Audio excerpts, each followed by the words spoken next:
Can't stop me now. Can't stop me now. My feet have come too far for you to die to the ground. Can't stop me now. Can't stop me now. Set my sights on where I'm going at and turn it back around. Can't stop me. Good evening and welcome to Psychic Coffee Shop. I'm Aeson Knight, and joining me tonight is Dr. Rosenberg with her new book, 90 Seconds to a Life You Love. How to master your difficult feelings to cultivate lasting confidence, resilience, and authenticity. I don't know why I always say authority. How is it? How are you doing, dear? I'm doing great. It's a pleasure to be here with you. It is. I first ran into you with your TED Talks. That's a good place to run into me. It is, especially your grief one. That was a very powerful one. And when, I was really delving into grief and that type of thing and trying to understand the modules of it. And then, you've gotten two books out. You've co-wrote a first one that was kind of like a toe tipper, Mean Girls Get Meaner. But, you've got the anxiety one, and then you've got this one. How's it been being an author? You know what? I will tell you, it's been great on so many different levels. It really, truthfully, when I went to pitch the book, and I actually had the opportunity to do that in New York with real traditional publishers. Mm-hmm. It was a real highlight to be able to discuss my ideas, mm-hmm. and being able to coalesce a certain body of my work. This is not the only thing that I have thoughts about. But, mm-hmm. it allowed me to coalesce the ideas together. And I will tell you that really has made a difference in terms of, because I teach, how I'm able to use the material, and two, certainly now having a chance to see the impact that it's having on others. I feel very great, very blessed and very grateful. Right. Interesting one. Interesting view. 17 prim signs you're not speaking your truth. I should have the book right in front of me. Uh-huh. You know what? There's many different descriptions in there. Uh-huh. There are things that include being reluctant to share because you're afraid somebody's going to laugh at you. That you have ideas in your head, but you keep it shut down. Uh-huh. A quality of being trapped. But most of the things that are in those descriptions have to do with one's reluctance to speak up. Right. And so there's again, embarrassingly, I should have had the book right. Perfectly fine. I was just looking at that going, only 17 signs you're not speaking your truth. I mean, there's probably even more than that. So yeah, I think my favorite part of your book is the 7-step method to releasing and overcoming anxiety, and that kind of fell off of your first book. Right. Yes. This is kind of like lesson 2 for those that have not read your first book. They should get your first book and this book together. They make a really good co-pair.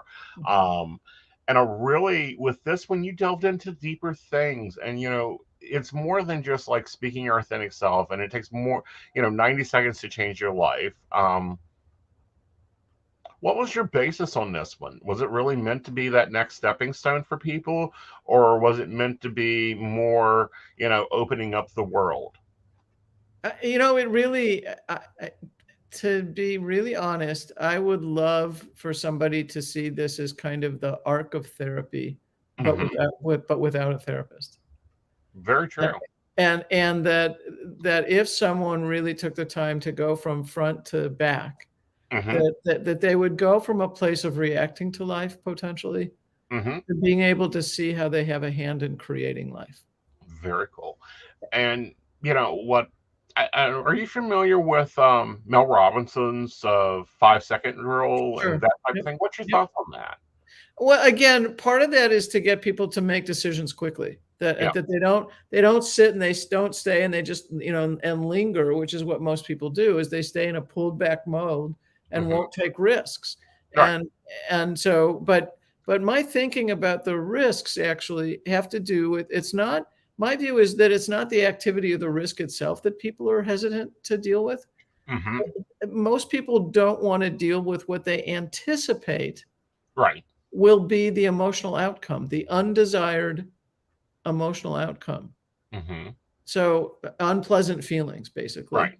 And that if people, so the whether it's 5 seconds or in this case, the 90 seconds, Hmm. then it's all centered on being able to tolerate the unpleasant outcome and being able to just move forward and just, Right.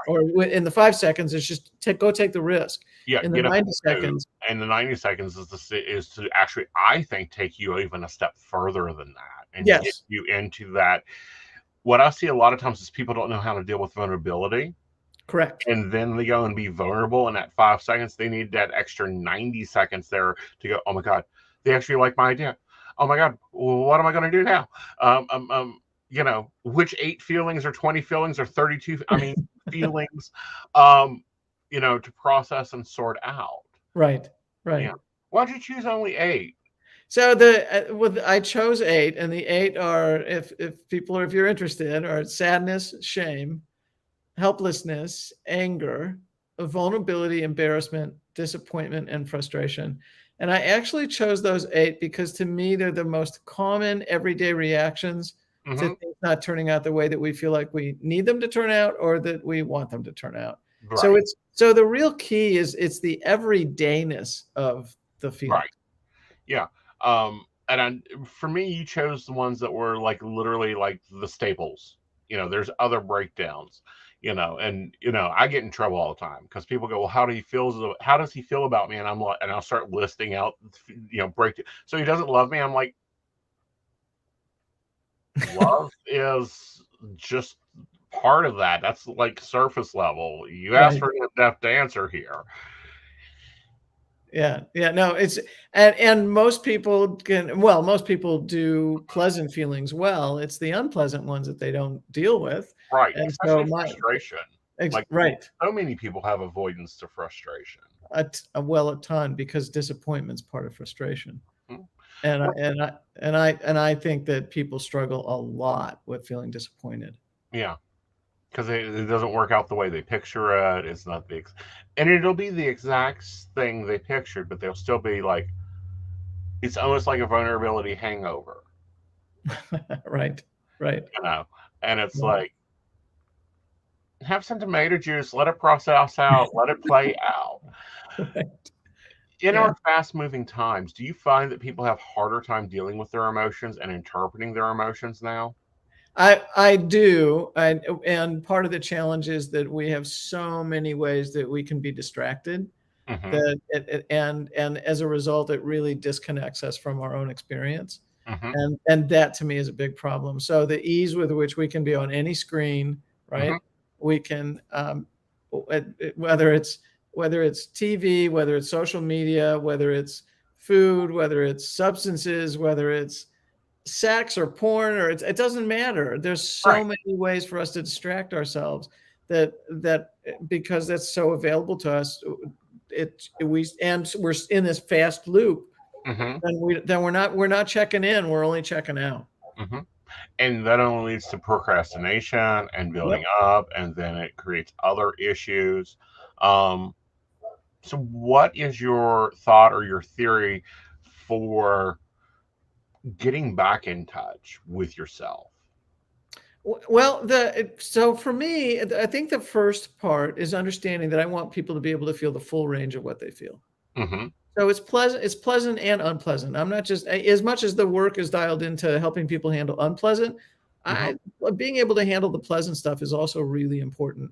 Because I want somebody to be able to look at someone else and say, "Hey, you know what? I really like you, or I love you, and I want to spend more time with you." Hmm. Or I'm so touched by what the music you just played. Whatever it is, I Right. want people to be able to express that stuff too. But the way that I talk about people kind of coming back to the feelings Hmm. is what I call kind of a formula. Hmm. And the formula is one choice, 8 feelings in 90 seconds. Well, we've talked about kind of the 8 feelings that are included. Hmm. And the one choice has to do with choosing into being aware of what's going on inside of you. Hmm. So aware of your as much of your moment to moment experience as you can be in touch with, and it's choosing into awareness as opposed to all this avoidance, all Hmm. this distraction. And then the 90 seconds is kind of the method for it. Right. Um, It's very much the method of getting through it. You know, a lot of people have a belief that feelings and emotions have a time. Like, some of the people think they're worse than milk, and others think that they'll last for years. What's right. your thought on that? Well, the truth is that feelings are transient. They're very quick. Hmm. They actually do not last very long, and the way to think of it is from the standpoint of think of a feeling lasting in general, kind of the equivalent of stubbing your toe, right? Hmm. So you stub your toe, you got the pain immediate, and then it starts to subside, and then you forget that it's there. Hmm.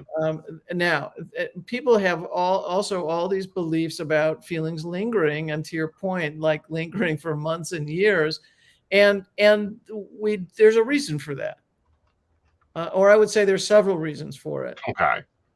And one is that we actually try to shut it down, and we go, I don't want to think about it. Hmm. But when we do that, that's like saying, don't think of a pink elephant or a white elephant. Hmm. We have to think about it to try not to think about it. It never works. Hmm. Well, what's your view on the trauma culture that's going on right now? Well, trauma encodes in our brain differently. Okay.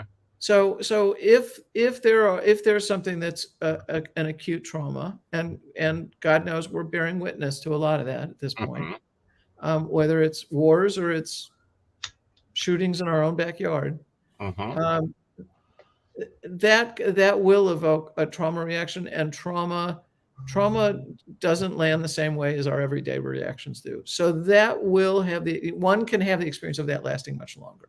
Yeah. And that's more of a scarring thing. It can be. It doesn't have to be, but it can be for some. Yeah. Yeah. Um, I was talking to someone last week that had lived in one of the cities um, when the mass shooting occurred in one of the schools, and she was talking about every time it occurs that it just like reopens it for Yeah. her. Yeah. And I'm like, honey, you must have spent this past 2 year, this past year in bed. I mean, because we got 2 years off because there was no school. It, yeah, sort of. We got 2 years off. Yeah. I actually look at that time as a time of heightened vulnerability. Right. And so what others might call heightened anxiety, I would call heightened vulnerability. And because we were quieted, Mm-hmm. we didn't have all the same distractions. Mm-hmm. So much more grief came to the surface. Right. So I would say, yeah, to a degree, we had 2 years off, but for many, Mm-hmm. that's when all this stuff started to show up. Yeah, because that's when you have the processing time because you ain't dealing with it. What's your advice for our teachers right now? Because the children, they're resilient, they adapt. They're used to active shooter drills like sharpening their pencils at this point. But our teachers, I I, think they're being so ignored. they're being, I missed the word. Ignored. That they are. I think. Well, I think people are being strained. Teachers being strained to the gills. I mean, Yeah. I don't have better words of saying No, they're being being horribly strained, mm-hmm. and certainly they have their own set of trauma. And Mm-hmm. what this stirs up for most of us is that we start to feel more vulnerable. Everybody Mm-hmm. starts to live with the sense that they could get hurt. Right. Because now it's moving out of the schools, it's moving into the grocery store, it's moving into the hospital, it's moving, all over the place. And at the same time, we're looking at this, and I'd say it's an American problem. We don't see mass shootings anywhere else. No. and people have to be willing to to curb to do things to literally curb the access. It's the access to arms and the ease with which people can purchase them and use them. Right? Well, It's that, not. and I think the lack of mental education. Yes, but it's a broad systemic problem. Mhm. There's so many different angles with which this can be tackled. Well, and I think with it, we have to tackle it on multiple fronts. I Yes, mean, trimming down $2 million. I believe the figure is $2 million in the state of Texas last year from the mental health fund. right, right. Cutting off resources that limits their ability to even get mental health for somebody. Right. But right beforehand, much less after. Right. Right. Yes, definitely. What about developing confidence? How do you think this is going to affect the confidence of the children, the confidence in people, the time Again, we're living in? the real strain here is that it's going to leave most people feeling more vulnerable. And one of the ways that I think about handling vulnerability is that you feel like you can handle the other seven feelings. Hmm. Um, where most of us live with our eyes closed to our own vulnerability. Hmm. And it's not until we're challenged by health challenges or other dangers Hmm. that we awaken to feeling vulnerable. And and is there a way to overall protect us from that vulnerability? No. Every one of us lives with it. Right. We just try to keep it out of our awareness. Right. And try to So keep it out of our focus. exactly, because that puts us in touch with our own mortality, Hmm. right? But my thing is, if we can live with a low level of awareness that we're vulnerable, Hmm. meaning I could get hurt at any time, Hmm. then I'm going to make more conscious choices every day. Hmm. So with kids, with parents, with teachers, with all of us in general, it means going, all right, how do I want to make use of this day? Right. And none of us are guaranteed anything. Hmm. So I'm going to live more fully each day, and and I'm not planning on something bad happening, but if it does, then it's having an awareness that I can handle, even though I don't think I can handle the emotional outcome of things not turning out the way that I absolutely needed or wanted. Right. Right? And sometimes that's setting your own expectations for yourself. Yes, yeah. It's You know, it's in and in this case, it's almost giving yourself your own cues for resilience before something bad happens. right. And being a little bit of a Boy Scout of, okay, if A happens, then we play out and do B, and if B happens, that leads to C, and C happens, that leads back to A. Right. You know, Right. I forget who does it, but someone talks about writing scripts out. That's a way to work with it. Yeah. Absolutely. What's Yeah. your preferred tool? I actually like talking the best. Really? Yeah, Okay. I see. For me, the writing is secondary. There's something super important about two things. One, in having the conversation and having somebody bear witness to what's going on. Hmm. And then the second part is, I actually think we come to know ourselves better when we speak. Interesting. So that I think most of us kind of go into life, especially as we age, and we think we know ourselves, Hmm. but I think we actually come to know ourselves better when we speak, because we start to say things we didn't realize we thought. Right. And then you have to examine those thoughts. Where do they come from? Why is that there? Um, as Yeah. psychic, I get to do that all the time because there's words coming out of my mouth. And I'm like, I know shit about a car. What the hell am I talking about this car and things about this car? So I get to go, where did I get that from? But now you talk about authenticity a lot. Yes. What's the difference between being confident and authentic and being a bitch? Are we talking bitch for a woman or bitch for a man? Both, honey. Because you got authentic, you start talking real feelings, you start making out clear expectations. Any position of power, you're going to get called a bitch. Well, that's part of the challenge, because there's certainly different standards set up for both men and women, and then there's different standards set up for people who would be identified as stereotypically heterosexual men as opposed to gay men or transsexual. Right. So you're absolutely right in terms of there's different standards for kind of each layer of how we look at this.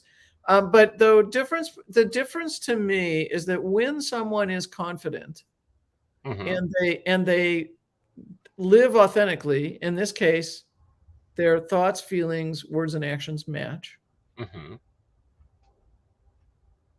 then they don't have to tell you how great they are. And they don't have to be angry or escalating to tell you anything. Right. They would just tell you how they saw something, and they do what I call live the good. Right. Somebody who gets called a bitch, interestingly enough, I would say that goes two directions. Either the person is coming across in a way that is condescending or putting somebody else down, literally, or and escalating or misusing, kind of being coercive and forceful as opposed to just kind of that genuine personal power that exudes out. Or somebody's calling that person a bitch because they themselves feel less than. Right. And that occurs a lot. Especially when, you're in a boardroom or you're in a meeting and it's like, no, I think this is crap. And here's why I think this is crap. And this is what, And everybody in there, especially the ones that came up with the idea, will go, well, aren't you just being a little bitch about it? And it's like, no, here's the reasons why this fails. Right. Yeah. And that's a lot of working on self-confidence, is looking at what other people say and go, let's embrace that. Without threat. Yeah. Yes. Neutralize the threat. Yes. Yeah. Yeah. And see people as coming at things with good intention as opposed to ill intention. Yes. Right. You brought up anger, and dealing with that anger, it can be both positive and negative. What's your method for that? You know what? My thing around anger is that it never has to be escalated. So anytime anger escalates, right? The voice gets louder, it gets more intense, or somebody starts to be mean or whatever it is, then I call that doing anger, not expressing anger. And for me, the doing anger is coming about because someone is actually not feeling understood. They're not feeling what we describe as being heard. Right. And so expressing anger might be as simple as like, you know what, that made me angry. And it's straightforward, it's clear, it's not escalated, but it gets the point across. And somebody that's it. What's that? And it stabilizes it. Absolutely. Like, start yelling, I start dropping my voice lower and lower and lower, and they really, if I get down to a whisper, that's when it catches their attention, what I call shocks them out of it. And then we can actually get to what the real problem is. Correct. Yeah. Right. So when people escalate, for me, that's like I said, that's doing anger. That's not expressing it. Yeah. And it's going to make it feel less safe with the people around you, and it's going to make it harder for you to actually get what you wanted, which was to be understood in the first place. Exactly. What's your method for attacking harsh criticism, especially from the self? Well, the self harsh criticism to me is a distraction from those unpleasant feelings I was talking about earlier.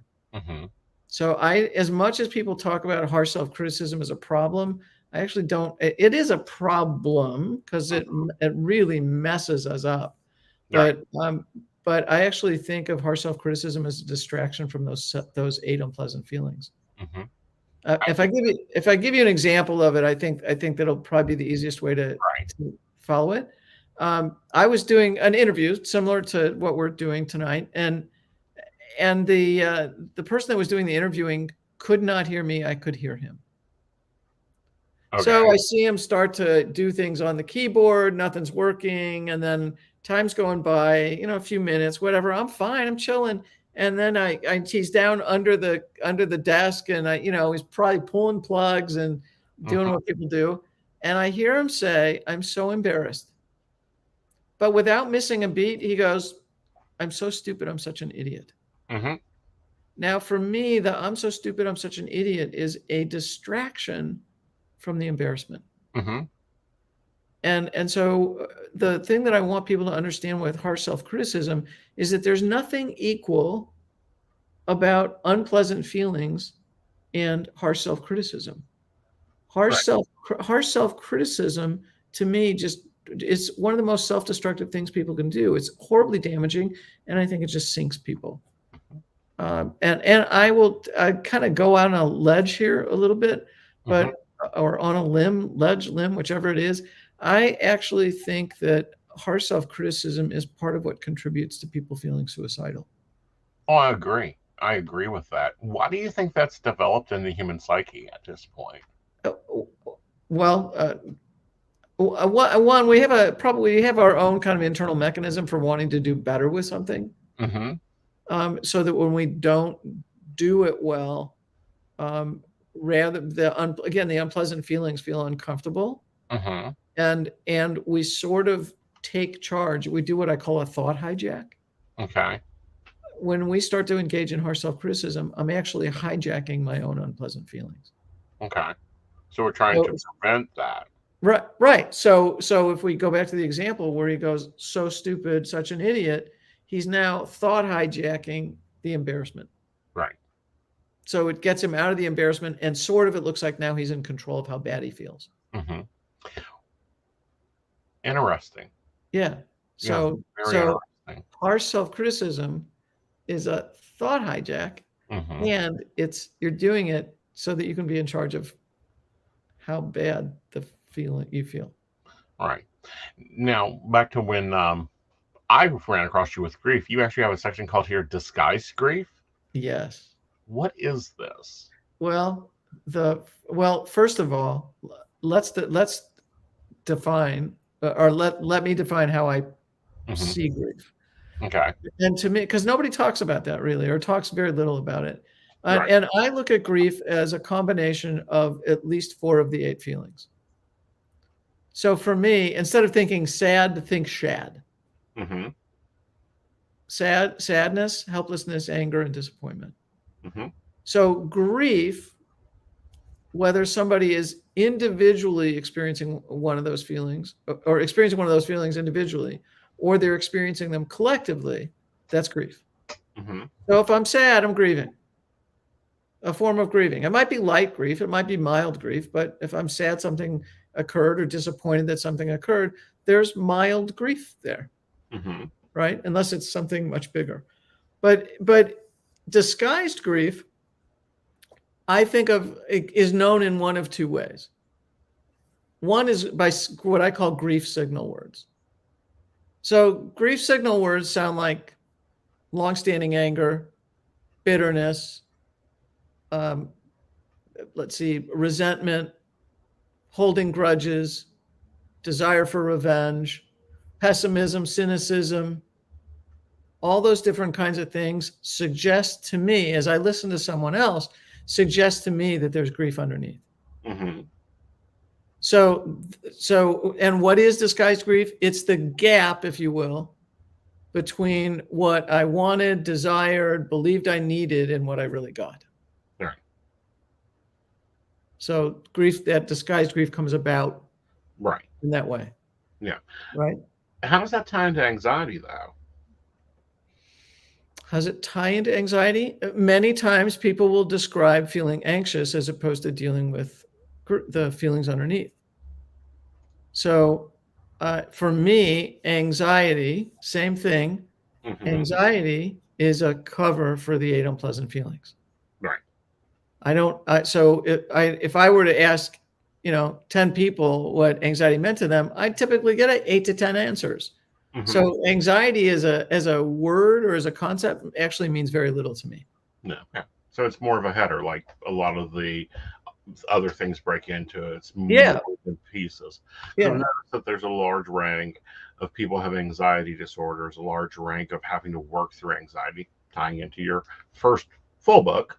yeah. Um, you want to tell people a little bit about that one? Well, it's called Easier Anxiety. Uh-huh. And again, it was kind of the first exposure of the work around kind of this idea that anxiety acts as a cover for the 8 unpleasant feelings that I talked about earlier, and Right. the whole book is contained with a whole bunch of different strategies Hmm. for working with anxiety, so that and if you actually, one of the things is if you actually take the words fear and anxiety out of the language that you use, Hmm.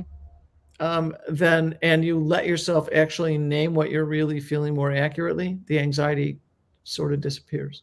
Hmm. Interesting. Yeah, Very interesting. yeah, Um, so what else are you doing? I know you're a professor there over in LA. right. Got some grad students you're shaping into the future. For years, I've been doing that. Yes. What else are you up to? Well, up to speaking. Speaking. I am engaged in doing corporate wellness, so that it's actually engaging in trainings for different corporations. Okay. So that it's interesting because it becomes a way to help shape the culture in a positive mental health sort of way. Yeah, and it does. How is that different now? Um, That's kind of a new topic, corporate wellness. Um, it's different because what people are what leaders Hmm. are now recognizing is that it's just as important to pay attention to the well-being of their employees, Right. and more of the leadership or management is starting to do that, and so that's, and the truth is your first real customer are the people that you have employed. Right. The happier they are, the better productivity and everything else that happens for whatever it is that you're doing. Right. And And that's so, highly important. right, yes, Yeah. so paying attention to their well-being has made a big difference. And the Actual more, studies backing that up about how, if you gave people if you paid attention more to the positive culture in your office, you technically could save in payroll. yeah, absolutely, there's less absenteeism. Hmm. There's more collaboration. There's higher productivity. Uh, the list actually is quite long in terms of the positive benefits. So the more it's, Daniel Goleman many years ago talked about kind of emotional intelligence. Hmm. So the more emotional intelligence there is in an environment, typically the better production. So, what results are we seeing from the book? It's having an impact. Good. Yeah, it is. I probably get, when it initially came out, got more responses, and when there's some interviews bring about also Hmm. more responses, but there's somebody at least a couple times a week that's saying thank you for the work, Right. and that people are recognizing it. Again, I'm quite grateful that it's in 7 languages. So Wow. yeah, so it's That's done. That's a good publication run there. yeah, I'm a happy camper. Yeah. So but I'm also really, my thing was I wanted to give psychology back to people. Yeah. I wanted people to have a sense of how they could contribute to their own health and well-being. How do you think the field is doing right now? I think there's a lot of work in front of us. Oh, I think it's a So, lot more than 20 years ago. way more, way more. Yeah. The world is more dangerous. The world is consciously more dangerous than it was. Right. Well, I think for the United States, I think since 2001, we've been on trauma response for about 20 years now. Yes, I would say for the broad swath of us, Yeah. there are certain members of us that have been on that level of alert their Mhm. whole lives. Yeah, very much so, especially our M- younger people. How do you think that's affecting? How has that changed your field of view? What you're seeing in your classroom? it's for me, it's maintaining this conscious awareness of the of Mhm. trauma, if you will, Yeah. and with an understanding that people feeling helpless and like Mhm. they don't have much impact and influence on how to change this up leads to more helplessness and more depression and more despair. So Mhm. it's hard because there's a loss of innocence, Mhm. and then there's a loss of innocence with the trauma, Mhm. and then when there's also loss of hope that follows, Right. it's really hard for It kids. is. It is very hard. And many people, struggle with imposter syndrome nowadays, or what I call wearing their daddy's clothes. What's your views on that? How do they overcome that? Well, again, I do a lot where I reframe the thing, and I actually don't believe whatever it is. Uh So huh. imposter syndrome was actually known as imposter phenomenon, not a syndrome. Really? Yeah, yeah. So Hmm. it was just if think of it from the standpoint of a pattern was noticed, Mm-hmm. right? And in terms of how a certain group of women behaved, and Right. then that was the imposter phenomenon, Right. where someone was actually very skilled and very accomplished, but diminished Right. those accomplishments, and that's where that kind of idea came from. Then it morphed into imposter syndrome, but I actually don't look at it like that at all. I actually think the only people that I think would have imposter syndrome, if we have to call it that, or imposter phenomenon, is somebody who's for the first time starting out in a given field and they're not as skilled as they need to be. Hmm. Then it's like, well, why did they hire me? Mm-hmm. Or why am I doing this? I don't feel like I'm very skilled at it, and so I feel like I'm a fraud. Mm-hmm. Those are the only people that I think is fair for them to feel it.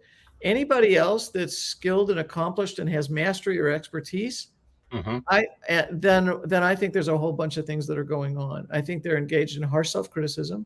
Mm-hmm. I think that they're not speaking up authentically about who they are. Right. I think that they are diminishing their accomplishments. Right. They're also throwing away or dismissing other people's compliments to them.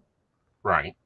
They don't handle their own unpleasant feelings well. There's a whole list Right. that here as well that goes into Right. why people still feel it, even though uh, they they have actually no reason to, because they're actually skilled and accomplished. Mm-hmm. Well, I'm going to bring up something in my field. The buzzwords currently are, soulmates and, twin flames. They've been that way for about 15 years. But a lot of people in your field are the buzzwords I think are narcissism and psychopaths. Uh-huh. Do you think imposter syndrome have gotten into the buzzword where it's no longer what it is, like we Yeah, have with narcissism and psychopaths? absolutely. Yes. Yeah, I do. Again, largely because people don't even recognize that it was considered a phenomenon, not a Yeah, syndrome, very right? much so. Right. And people will just claim it and Mhm. go, "Well, I have imposter syndrome," but they never stop to take a look. In my mind, they never stop to take a look at all the different kinds of things that keep that sense of oneself going. That Mhm. I'm a fraud as opposed to somebody Right. that's skilled, Yeah. right? So how do you interturn that? How do you, how does the public know when something's more of a buzzword than a thing? And why do you think it became a syndrome instead of a phenomenon? I look, I think people glom onto easy and quick explanations. Hmm. And there's a lot of people that engage in lots of pop psychology. Right. And And, armchair quarterbacking, like the ex most of us had done for 6 weeks now with the Johnny Depp trial, and looking at so many psychological things sitting there being bounced around like tennis balls. right, right. Did anything pop out to you about that trial? And it's like, no, they got that wrong. You know what? I will be very honest with you. I didn't stay totally dialed in enough to comment Ah, with any particular knowledge on it. okay. Yeah, So I'm aware of the broad scope, but not of the details. yeah. It was really interesting because I don't think I had seen so much psychology used since my college days, and I'm like, granted, I only had one semester of this in nursing school, but I'm not sure that's what that was. Right, right, right. um, so, what about your field? Are you researching, or are you just professoring? Well, a little bit of both. I'm a bit of it is professoring, but my focus next, I want to write some more. Okay. And and you and I had a very brief discussion before we started Hmm. today about actually deepening other people's awareness around some of the ideas around grief. Yeah. Um, and so so more writing. I want to actually take. There's a whole chapter on speaking up because I think that Hmm. that's just as important as us being able to handle our unpleasant feelings is our Hmm. ability to actually speak with ease. Hmm. And so I want to do another book around speaking, and I'd love to do another book that would involve kind of my approach to working with couples. Oh, I think that would be amazing. Yeah. So that's kind of so in terms of research and other focus, Yeah. those Now, are are two you areas. going to go with standard couples, or are you going to be looking at all couples? All couples, Okay. all couples. Yeah, Yeah, because I see that a lot. Believe me, I read a lot on, if part of psychic, the first part is psi, so I read a lot, but a lot of things are put together for standard couples, and it's like, right. no, this doesn't fit everybody. That's true. That's very true. Yeah. Yeah. Especially when it comes to communication and things. So I'd look forward to seeing something that's a little bit more broad spaced on couples and multi couples and different facets of relationships. Grief, I think we are still trying to understand, Absolutely. Absolutely. and especially how it's changed over the years. I mean, because we, as a culture, used to take 6 months of grieving. Now it's like 3 days and you're back to work. 3 days and you're supposed to be over it. Which is no way honors the truth of what somebody goes through. There's aspects of grief that one may never entirely get over. Hmm. And I don't mean that it becomes something that's debilitating, Hmm. but that even I could be 10 years out of having lost somebody, right? And every time I think of them, I get this tinge of sadness because the experience with that person was so valuable to me. Right. So And so there's so, there's aspects of grief that mhm, won't ever entirely go away, but it's just understanding that it's not going to have the debilitating nature the entire time. right. And, and I don't think we ever fully heal. I think it's like a broken bone. There's always a little twinge there, a little marking of calcium on our heart over a situation. That's true. I don't know if you saw the interview that I'm trying to think of who it was. Andrew Garfield did, Hmm. but he while he was performing, I think in TikTok Boom, Hmm. he lost his mother, Oh, goodness. and it's a No, I play don't think and I a saw that movie, interview with him. right? It's a play or movie about loss, Huh. and so the interviewer it might have been Stephen Colbert or Jimmy Kimmel or somebody was asking him about that loss, and he started to cry. And he actually looked at the interviewer and also the audience. He said, "I'm like totally cool crying." Uh-huh. He said, "This is grief." Hmm. And the way I loved what he said. He said, "Grief is unfinished love." Hmm. So if I'm grieving, then what I'm in touch with is all this love that still remains, Right. right? And all this love that acts as the bond between the person that's in this case deceased and the one that's still living. Hmm. So there's also another way to really look at grief. Hmm. And this goes well beyond the idea of disguised grief. We're talking about legitimate grief. I mean, it's not like disguised grief isn't legitimate, but we're talking about grief in this case that's tied to actual loss of an Right. individual. Right. So Because grief is another boilerplate term. There's different forms of grief. There's grief of loss of a relationship. There's grief of loss of work. There's a grief. Yep. It's a grief means loss in my brain, Yes. and it's just defining which section of our brain it's hitting, um, or of our viewpoint. Hmm. Um, well, darling, I think we've covered a lot of stuff, a lot of deep stuff. Where can we learn more about you, about your work? The easiest place is drjoanrosenberg.com. Uh-huh. It covers a wide swath of what I'm doing. But if people just want to put my name in, and there's TED Talks that are out there. There's a LinkedIn learning course actually on grief that's out there. Really? Yeah, it's called Grief, Loss, and Change. Mm-hmm. I think it's grief, loss, and change for employees, but it really touches more broadly than just for employees. Right. And then the books. So there's lots and lots of resources that are out there for people, including the 90 Seconds book. Mm-hmm. Now, do you train everywhere, or do they have to be an LA-based company? With your corporate training and consulting, is there limits to your ability?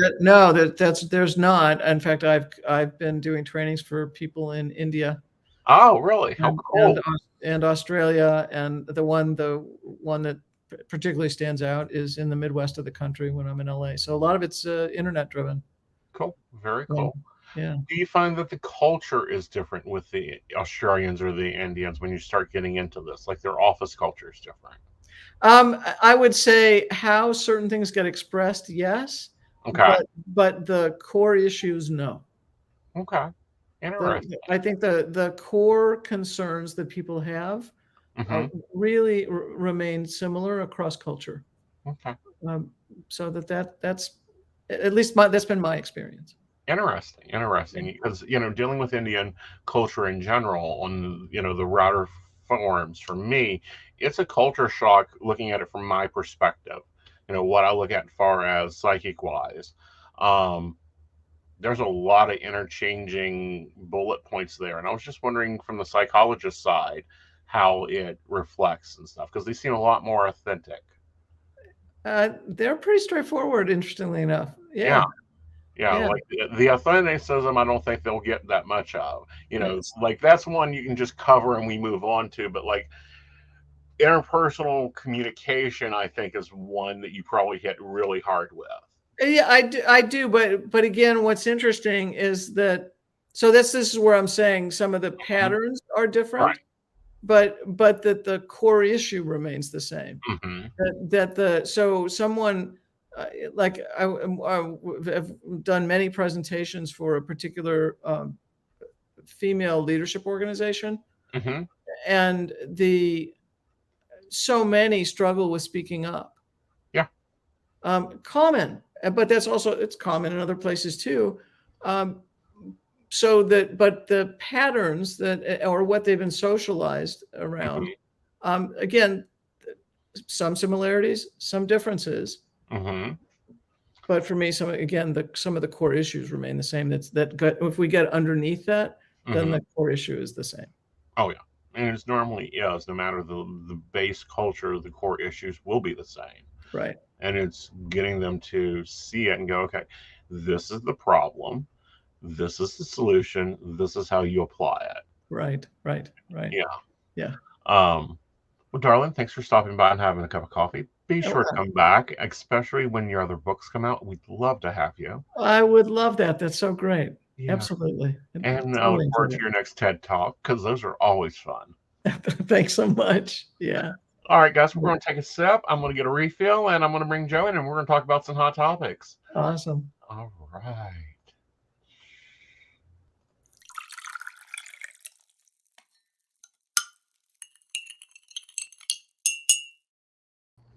Hello, darling. You've been sitting around looking good. I know. Well, I've been trying to.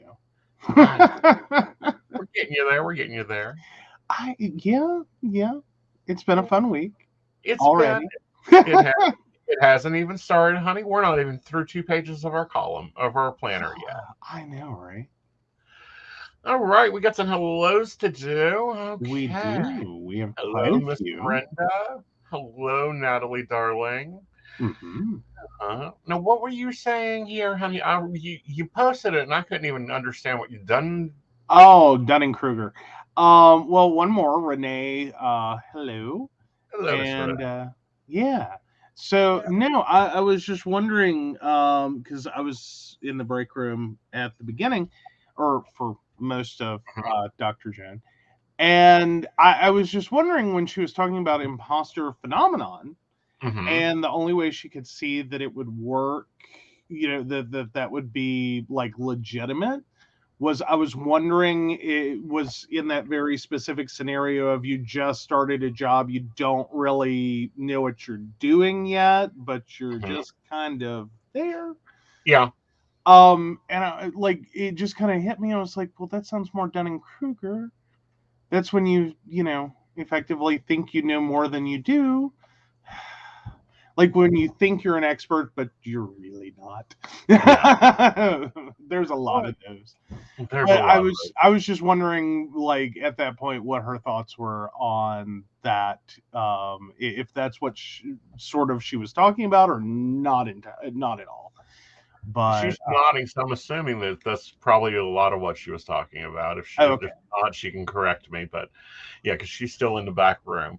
But no, this is a really good book. You don't need a DM5. You don't need a dictionary. She writes very fluidly.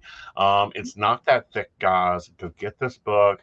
Work through it. I find it very much on the level of Brene Brown's books. I found it very much on the level, and the reason I brought it up, I found it very much on Mel Robinson's level. Though that would be a powerhouse panel. oh, that would be fun. But Yeah. no, I think a lot of what is coming out now, at least from a psychology perspective, is coming out more towards a general audience Hmm. than a very technical audience. True. Like I don't Most think type. like I think publishers finally got the hint that there's a very small limited audience Uh-huh. for Well, none the of that, great but big technical book. right. So like Well, dumb no. it down to normal people. Well, no, her book doesn't even dumb it down, but it puts it in real life situations. Mhm. Um, you know, I'm some of the books I've got here that I read and have kept around are very technically based DNC5. You have to get it out and read the psychosis of it Mm. to go back and finish what you're working on. But those three authors do not do that. It drives me crazy when I have to go and pull a Master of Metaphysics book out to Yeah. understand what someone is saying about the Five of Cups and going, why did you put that there? Same thing with psychology. Well, and when I say dumb it down, Right. let me clarify. What I mean is, like let's face it, in that technical writing and that nice scholarly journal writing, Hmm. um, you actually end up paying people to do that for you because most people can't do that. Hmm. And to and there's been some studies about the fact that most clinicians Hmm. can't even read that. Like it's too much to process. It's a very thick, dense, like string of like multi-syllabic words, just one after another, and they're very technically accurate. Right. But trying to process that information through like a 100, 200, 300 page book is like no. Like a journal article is about all most people can do. Like no, we're good. Well, depending on the journal. I mean, because if you Yeah. read Psychology Today, honey, I have to get the ESM5 out sometimes. Because, yes, it's one of my core magazines. I will sit down and read and scare the shit out of him. Mm. Um, because it's like, oh, by the way, they came out with blah, blah, blah, blah, blah. And he'll look at me and go, no, they didn't. Yes, they did. See here, all you need for. Yeah, and like I appreciate that you're reading that and you enjoy it, but for the rest of us, it's like no, I've got other shit in my life that needs my brain power. Well, unfortunately, Psychology And Today is my people's magazine. okay, Oh, but yeah, but no, she sounded amazing. Was really enjoying. I have not seen her TED Talks, but I definitely want to go watch. Yes, you have. Really? When? Yes. You saw her grief TED Talk when your grandmother died. And you were Oh, fussing yeah. about the house, and I sent you that one, and then I sent you the other one. Okay, like again, through the grief period, you expected memory to form. Honey, memory doesn't form half the time, okay? I get that. I understand. I have a foul case of knowledge that I can sit there and fill things in. It's a trauma syndrome of, yeah, you did. Oh, okay. Yeah. Yeah. Anyhow, some interesting bullshit's gone on.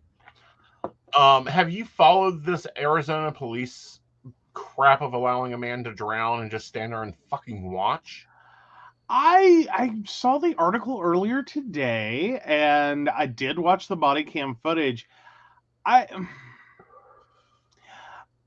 understand why the officers are in trouble. I do get that.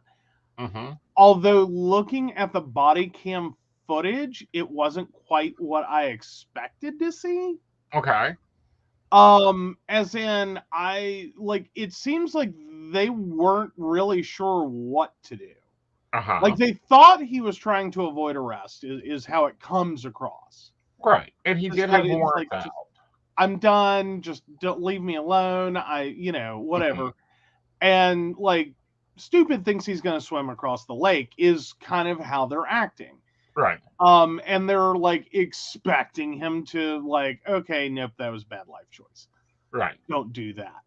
I really don't think they had a belief he was going to drown. Mm-hmm. Like, I think this was a situation that escalated really quickly. Mm-hmm. And it turned from, that's a really bad choice, Mm-hmm. now get back here, Right. to, oh, holy shit, he's dead.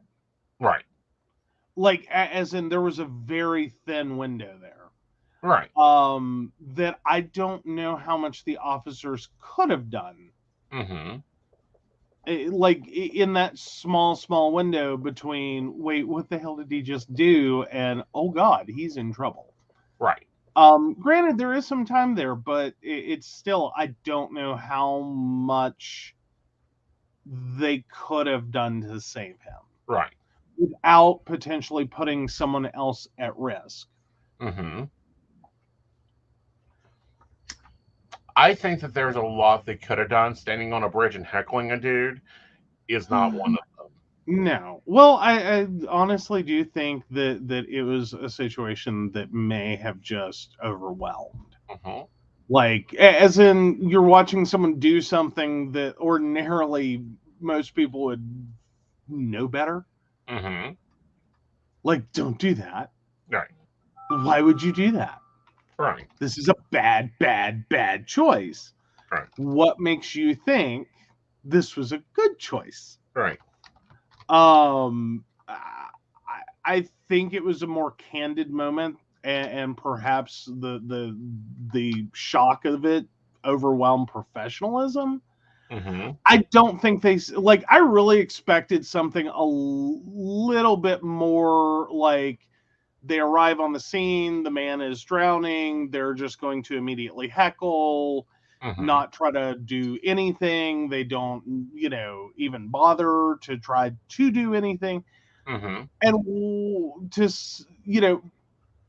but that wasn't quite what I imagined when I read the heading and then saw the video. Right. Like, that's, I really just think that was a moment of overwhelm. Right. Like, what the hell does this guy think he's doing? Right. Like, come on, man. Get out of the water. Just, well, what I don't get is how do you just stand there? No, I do understand that part. I kind of think they thought he would just turn around. Mm-hmm. Like, like jump in the water. This was a bad idea. Get out of the water. Right. Like, I don't think they envisioned him getting as far away as he did. And I will say they're after the initial shock, Right. should have been a moment in which they went, okay, we've got to figure out something quickly. Right. Like, how do we? Someone went to get a boat, trying to calm his wife down. It just annoyed. There's a lot of good guys with a badge. Well, yeah. But we hear so much about the bad guys with a badge, and this one is just stupid guys with a badge. Well, and again, this is like the assumption one has to make is that all three officers are solid rescue swimmers. Mm-hmm. Doubtful. Mm-hmm. Like that's lifeguard training. All right. I don't remember that being police training. Not rescue swimming. Like, one, you're dealing with a struggling suspect, right, or someone that you or the victim, right. Let's go with that. That's probably easier. A struggling victim, mm-hmm. in current, right. I'm going to assume that water's just a touch cold at 5 a.m. in June in Michigan, Arizona. I thought that was Michigan. No. Sorry, why do I think that was Michigan? Maybe I got the wrong video. I'm sorry, do we have two people that did the same thing this week? Let me check, make sure I'm right. Like, I don't know, somehow Michigan keeps sticking in my head.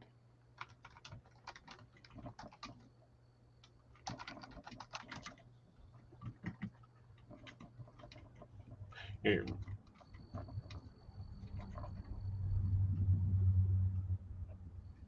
You're right. There is two incidents. Okay. A Michigan police officer.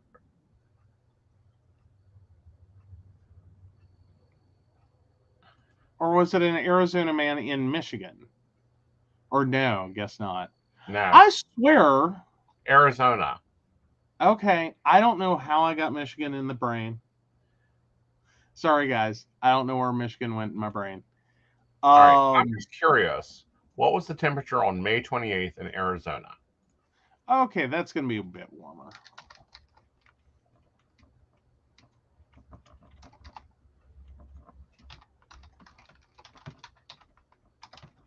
It was Tempe. Mm-hmm. No, well, it looks like excessive heat warnings and 102 with a 79 from the previous night. So I would say probably about 79 that morning, 80, right. 81, somewhere in that neighborhood. So yeah. Again, water is going to be cooler, but it's still at current. Mm-hmm. Like there has to be current. Right. Like it's a moving body of water. Right. And it's a pretty sizable bridge, so. Right. Again, just the two factors alone, the three, are any of them rescue swim trained? Right. It's at current, and he's struggling. Right. Now they have put them on leave. Mm-hmm. Great. Unpaid at least, as they investigate this. But this happened. Okay, so it's about a week out, and we're just now getting body cam footage. I don't think the police force is being too transparent.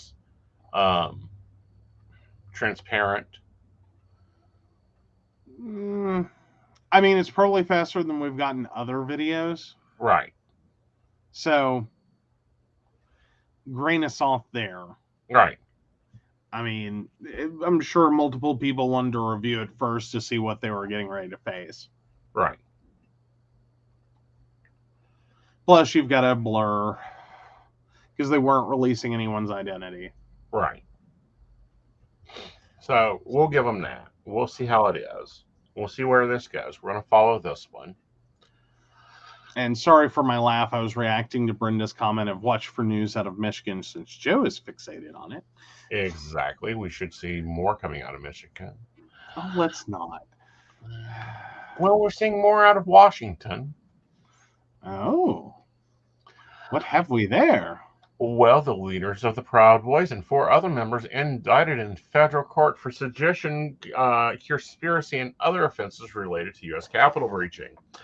A federal grand jury of the District of Columbia returned subpoenas indictions today, showing 5 members of the Proud Boys group implicated in the former national chairman with sedition, conspiracy, and other charges for their actions before and during the breach of the U.S. Capitol on January 6th.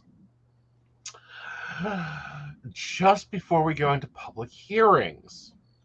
Fun. Yes. It's going to be quite interesting, however.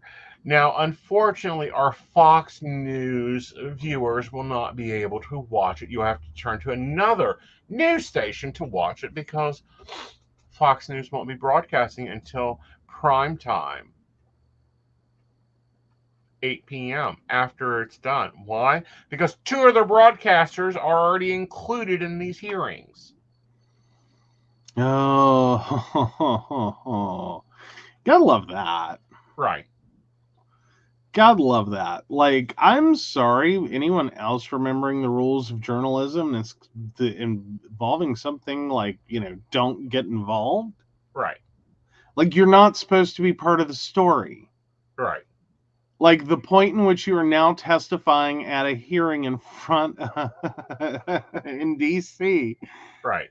You screwed up. Right. That's what that is. You screwed up. Right. Like, well, it's to the point now that if we remember the Benghazi trials, they double streamed them. Okay, what I mean double stream means they streamed them live and then replayed them with commentary. Mm-hmm. Okay, but they're not going to be streaming these and going on with normal programming, including Tucker Carlson. Yeah. Yeah. And Carlson is still calling this a false flag operation. Oh. Well, see, this goes back to Fox News and their recurrent claim in their anchors and hosts that this is all satire. Right. Like, that was the Alex Jones defense. That was the, what's his dumb name? He moved to the Blaze. Right. Glenn Beck's. That was Glenn Beck's claim. Is that, this isn't real news. Right. And it's like, wait a minute, hold right. See, your viewers aren't getting that. Right. Like, satire is supposed to be funny. Right. I watch Comedy Central for funny, and I don't expect anything I hear on Comedy Central is something I need to make life choices about. Right. Like, now, granted, with humor, you can cause people to rethink their positions on things. You can cause people to, rethink their politics and beliefs and all this. But typically, I don't watch something on Comedy Central. Right. And think it's actual reporting of live events, uneditorialized. Right. Just saying. Now, Kinzier, the representative from Illinois, made a direct appeal to Fox News staff and said, if you work for Fox News and you want to maintain your credibility as a journalist, now's a good time to speak out or quit. Enough is enough. Is there really life for Fox? Because we're just going to call them personalities at this point. They're not really anchors. Right. I mean, by their own definition, they're not anchors. Right. Because they're not news people. Right. But is there life after Fox News for any of these people? What is it? Shepard. Mm-hmm. I think he managed to transition out for at least 5 minutes. 4. Yeah. Bless his heart. Right. But Lorna in INGA Gurnanham sent a text message to White House Chief of Staff Mark Meadows saying the president needs to tell people in the Capitol to go home. This is hurting hurting all of us. He is destroying his legacy.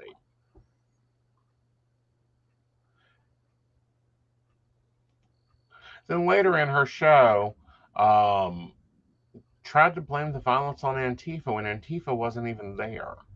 Like, nobody from Antifa has been blamed in this woman. Everybody knew it wasn't Antifa. Anybody with a college education can get this. Hell, even with an elementary education can see, that's not Antifa. That's your right-wing bullshitters. Proud boys. Yeah. Yeah, so Shepard Smith is now considered a broadcast journalist for NBC News and CNBC. Mm-hmm. So yeah, he's managed to hang in there. Right. Though, I mean, he had a long history with Fox. Mm-hmm. And going, this is bullshit. Yeah. Interesting. 2 people have already quit over Tucker Carlson's attack. Yeah, no doubt. Yeah. Of course, I think the man should be arrested. I mean, I don't have a problem. Here's my thing. Everyone wants to make I have a problem with Fox News, but it's not the problem everyone thinks it is. Or a lot of people, their problem with Fox News is. I don't think they should be off the air. I don't think that they need to not exist or just go away. I just think it needs to be more clear that this is, slanted political satire take on the news. Right. I don't get how, stop calling them anchors, stop calling them broadcasters. Mm-hmm. They're personalities at best. Do that. If you like racist, misogynistic, anti-gay humor, right, go watch Fox News. Enjoy. I don't have a problem with that. First Amendment, enjoy it all the way to hell. Right. And back, whatever. Maybe I'm going and you're not. I don't care. Right. Enjoy it. Watch it. Have fun with it. But understand it's not news. Right. It's Roy D. Mercer with less of a goddamn accent. Exactly. I mean, that's it. Right. And I think even Roy D. Mercer was a little, less than Fox News. He didn't go quite as far. Right. At least we're clear he was joking. Right. I think it'll be interesting to see what comes out of the public hearings. I think we're going to hear possibly about, more Republicans in this. I think it will be interesting to see when it is. Of course, it's going to kick off the efforts on Wednesday with a news conference. So this will be interesting to watch. It'll be interesting to see what they've uncovered. I think we won't get the full coverage because I think there's a lot of backroom deals about don't reveal I've done this and I'll vote for this. But I think it may be some more charges of sedition coming out, especially with Washington coming out and already taking down 5. Now, they're facing 20 years. I personally think they should be tarred and feathered. I mean, at minimum, tarred and feathered on the Capitol steps. Yeah. Well, here's my thing, though, is I really hope no one makes the backroom deal. Right. This is one time to, Katie Porter it the hell up. Mm-hmm. Just show up. We are going to go through this shit. We are going to, rip this Band-Aid off. Mm-hmm. And fix it. Right. Just fix it. No more backroom deals and keep, my ass out of the press. Right. Just do it. Right.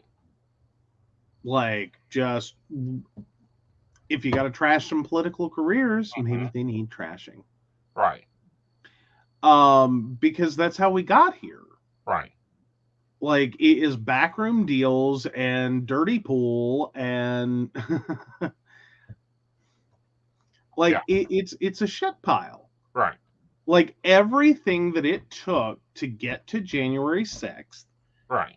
was a shit pile of bad life choices, exploitations, use and abuse, Right. manipulation, you name it.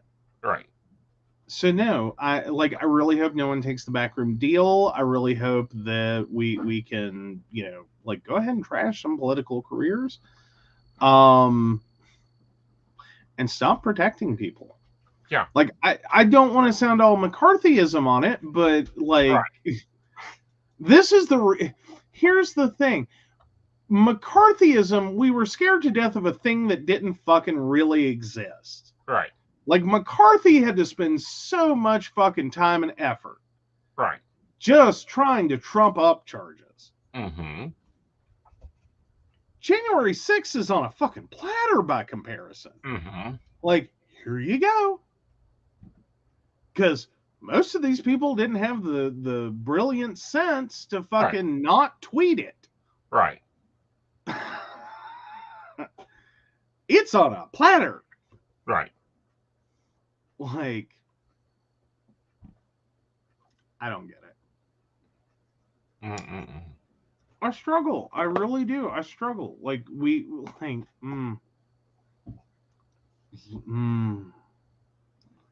it's the most un-American thing I've seen in my lifetime. How we're having like debate over it, or not like us, but as a general, like cultural thing. Right. There's no debate. Right. There's no debate. Flipping people caught red-handed. Like, this is the easiest slam dunk ever. It like videotaped, tweeted, Facebooked, live streamed. Right. There is such an evidence trail. Like, fucking Nixon was harder to pin down. Mm-hmm. Like,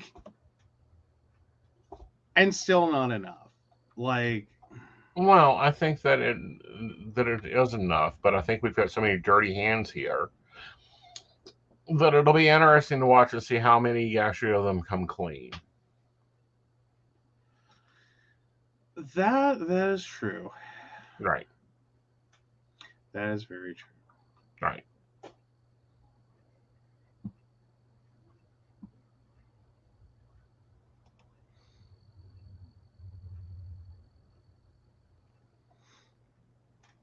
Well, any other fun parts of the story? Yeah, I'm just reading at it and looking at it and going, this will be interesting. Expect coverage on mountain bears. Like any hard fact truth we will be talking about on mountain bears. I know you guys have been wanting us to hear about this. I've been waiting for more of it. So interesting news from our Secretary of Treasury. Oh? Janet Yellen and the World Bank expect to evaluate inflation to persist. Global government expects to slow in as prices rise, increasing the risk of stag inflation, bank president said. Now, she did admit to having a problem. Mm-hmm. Sorry, the Washington Journal's being a thing. She said that she didn't see it. Okay. Like, they didn't see the inflation coming. They didn't see the inflation coming? Yeah. What? Yeah.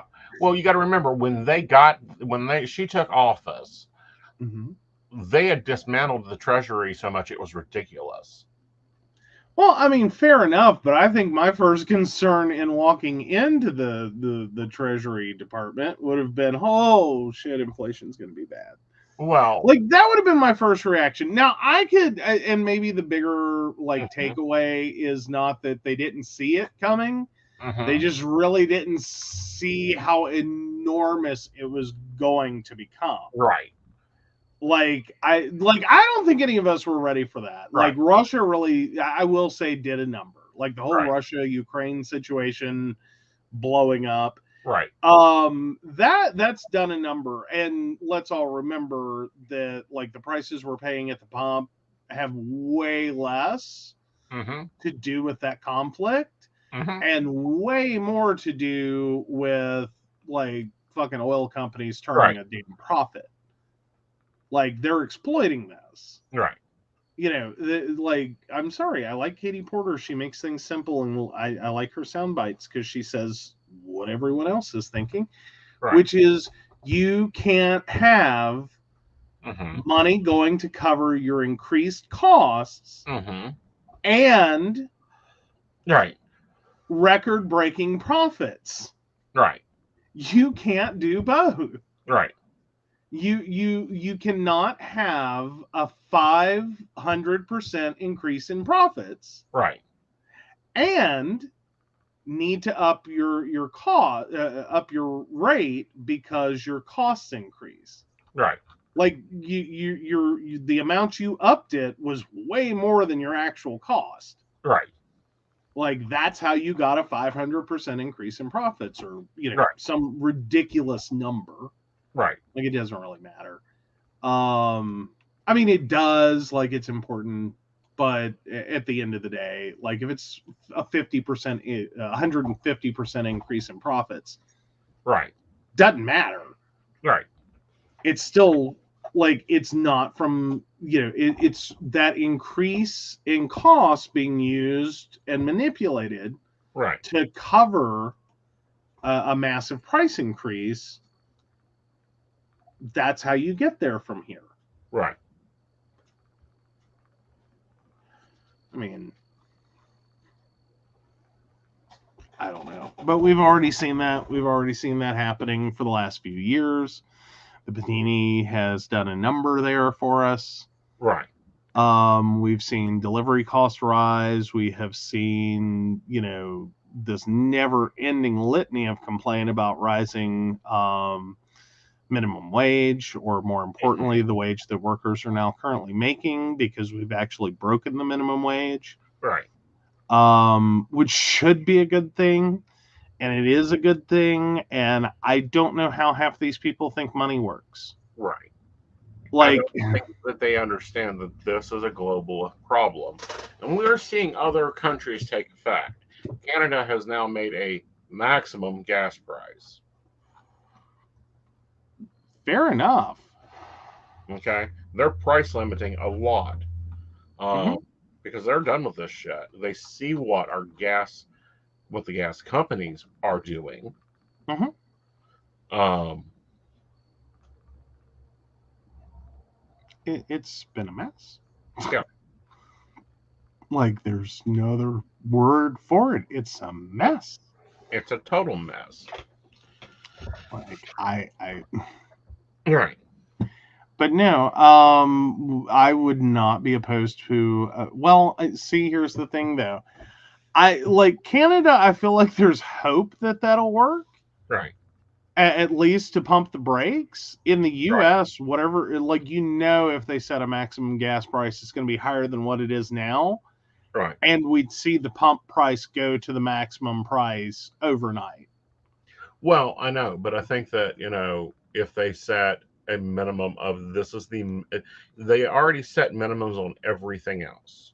Mhm. There is a minimum price on cigarettes. There's a maximum price on cigarettes. If they set maximums, price gouging became illegal, we'd see prices drop real fast. Yeah. Again, we've built a world around transportation, Right. and not mass transit, individual personalized transit or transportation. Mm-hmm. Which fundamentally means transportation is as much a utility as every damn thing else that comes into your house. Right. Just because you put it in the garage, I mean, hell, it's the benefit of owning an electric vehicle right now, is at Right. least your fuel Right. is a public utility. Right. So you can only, unless you live in Texas, be expected to pay so much for it. Right. Before it's no, you can't charge that. Right. That's ridiculous. Right. Like, no one can afford it. Mm-hmm.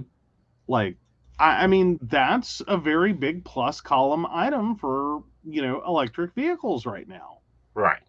Like, this was all fine when we had a minimally fluctuating gas price. at the pump, Mm-hmm. it was like, well, you know, is it really all that important to have an electric vehicle? Mm-hmm. Okay, this is definitely a situation where we've just seen the importance of having an electric vehicle. Right. Is there currently, I believe it has just gotten cheaper Mm-hmm. to drive electric than to drive gasoline. Mm-hmm. Or it's quickly approached the point in which the difference is marginal, Right. especially if we're looking at these gas prices for the next few years, or just slightly below what they are right now. Right. I mean, who the hell thought they would ever see $5 gas? Right. Like, and we had the conversation the other day. They started talking about, you know, there's no way anyone can survive if it gets much above $6. I said, Right. now you know where gas prices are going. They're going to $6. Right. Well, they hit 5 today in Beckley. Mm-hmm. Mm-hmm. Like, I mean, it's just an insane number to think about. Right. Like a gallon of gas or a trip to Starbucks. Right. Literally, that's where we're at. Well, that's where we're at, but we're also at the point of making decisions. Like I'm even looking at Yeah. switching gems. I'm looking at, what travel do we have to do? What travel do we want to do? How do we plan for that travel? Mm-hmm. And we just financed one car. We may be financing another one here soon. Mm-hmm. A nice Well, electric car. maybe. Well, that's going to be the fun joy. Is the next thing that's going to happen is good luck finding an electric Right. vehicle. But no, like here's my whole thing though. That's great for us. There's a lot of things we can do differently. Right. But then there's people that, you know, they have a mortgage and they Right. live 30 minutes away or an hour away because that's where affordable housing was. Right. From where they work, and now they are going back to work at least Right. a few days a week. Right.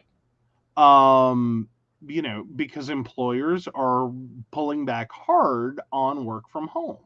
Right. Honestly, at one of the worst points they could ever decide that was something they wanted to pull back on. Right. We're going to have a massive, like, we're already listening to companies complain about this, the struggle to find employees. Right. What the hell do you think is going to happen if gas prices like these continue and you're making your employees drive into work every day? Right. How long do you think some of these workers can hold out before what you're asking them to do is to take a massive flipping pay cut? Right.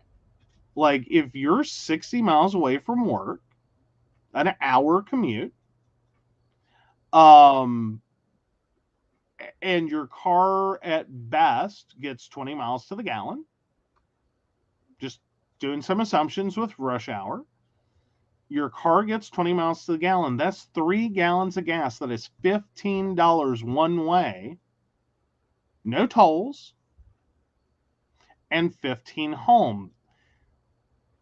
How much do you think an employee has to make per hour to justify $30 a day in travel expense? Right. I mean, would you lose an hour of your pay Mm-hmm. per day? So you Mm-hmm. go in and you work 8 hours. Mm-hmm. You lose one of those just to go to work. Right. Just for the privilege of driving to work. Right. I mean, that gets really expensive really quick. We may be looking at a secondary housing problem. Right. As people try to either move closer to work, like the whole family move, Mm-hmm. or they start trying to look at small rentals. Right. You know, the basically the it used to be called a businessman's apartment. Right. Effectively, it's a small hotel room, fully furnished, a little more on the housey side. Mm-hmm. that you go in for the week and you work, you leave on Friday, you come back on Monday. Right. Like 3 nights a week, that place is empty. Right. Friday night, Saturday night, Sunday night. Because you do the direct commute from your real home Right. to the office, spend the week in the city, drive home. Right. That just creates more problems for everyone else in that area. Like, that's another drain on housing. You think Airbnb is bad. Mm-hmm. What the hell do you think it does when someone literally starts to look at, I can afford to rent a fucking place Right. for 30 times 5 Mm-hmm. times 4.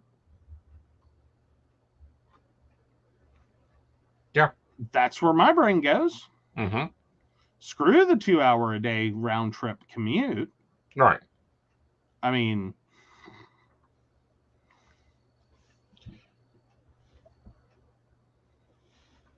and I would, point blank look at it and go, is it worth it? With so many work from home opportunities, so many people working from home. Like, I'm sorry, if people are no longer using 2 tanks of gas a week, they're using a half a tank of gas a week because they aren't driving everywhere. right.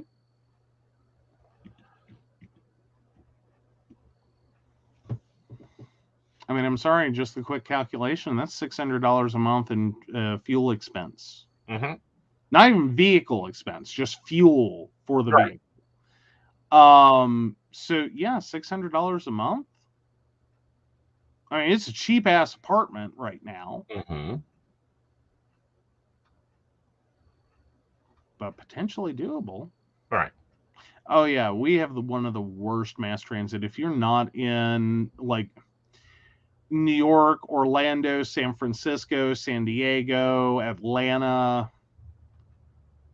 there's a few others, DC, of course. If you're outside of that, you're not dealing with a well intelligent, functional mass transit system. Right. Like it doesn't exist. Right. Like, we did not build for that. We built with urban sprawl, which was built around the obsession with, owning a vehicle. Right.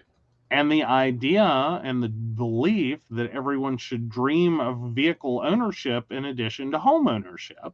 Exactly. And so we created the suburban ideal that we all moved further and further away from where we worked. Mostly because it became more and more affordable to do so, or more importantly, we started being incapable of staying in the cities because the premium for land in the city was too damn high. Right.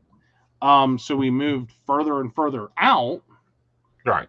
All under the assumption that wages would always stay ahead of the total cost to commute.